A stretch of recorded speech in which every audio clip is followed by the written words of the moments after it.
The word of the Lord. Thanks be to God. We have learned this liturgical response to the reading of Scripture in worship settings, whether it be in the church chapel or here in the sanctuary. These days, in our community's online worship, or even perhaps in your own personal devotional reading, Scripture is central to the worship of God. In our tradition, the Reformed tradition, that claim has been passed down through the centuries, from Martin Luther to John Calvin, through John Knox, and a long line of Reformed theologians and preachers and congregations. We like to think of ourselves as people of the Word, although some have called us people of the words.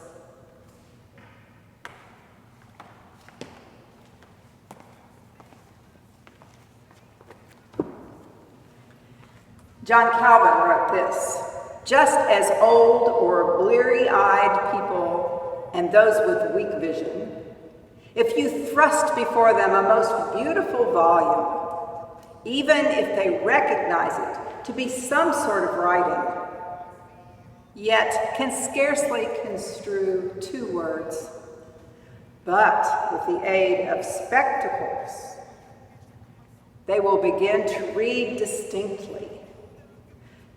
So, Scripture, gathering up the otherwise confused knowledge of God in our minds, having dispersed our dullness, clearly shows us the true God.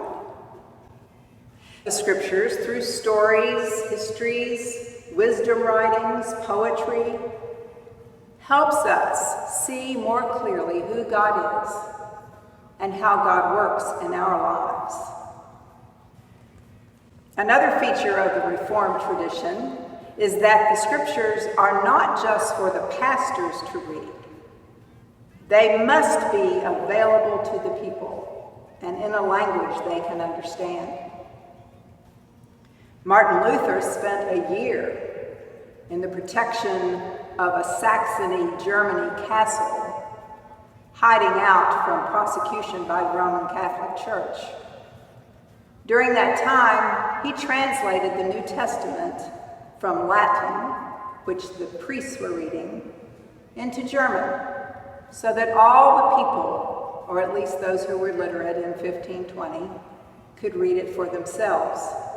In our denomination's new Book of Common Worship, the commentary for the service of the Lord's Day, or Sunday, says, "The public reading of Scripture is to be clear, audible, and attentive to the meaning of the text." And listen to this: anyone may be invited to read Scripture, including children and youth. Those of us listening have instructions as well. The role of the congregation is to listen prayerfully, actively, and attentively. And such listening requires expectation, concentration, and imagination. The reading and the listening are both responsibilities of the baptized, or the yet to be baptized.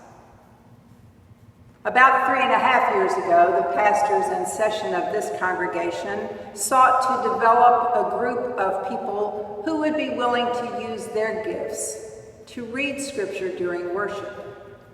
Since then, we have had at least one lay person reading Scripture in each service on Sunday. Right now, as we worship online, we usually have 2 readers on video.